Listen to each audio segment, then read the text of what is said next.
সিউড়ি শহরের এই জায়গাটা দেখে কিছু মনে পড়ছে?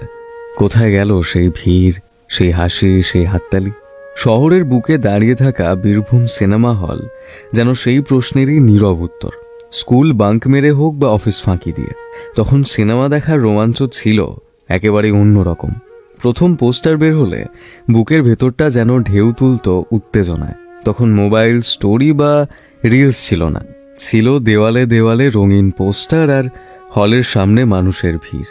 ঈদ হোক কিংবা পুজো, সিনেমা হলে বন্ধুদের সঙ্গে ভিড় জমানো, সব মিলিয়ে যেন এক আলাদা জগৎ ছিল। কিন্তু আজ সেই উত্তেজনা হারিয়ে যাচ্ছে, এক এক করে বন্ধ হয়ে যাচ্ছে সিনেমা হল, ফিকে হয়ে যাচ্ছে আমাদের ছোটবেলার স্মৃতিগুলো।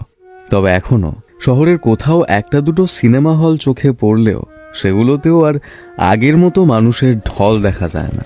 সেই জায়গাগুলো ধীরে ধীরে হারিয়ে যাচ্ছে ইন্টারনেটের জালে।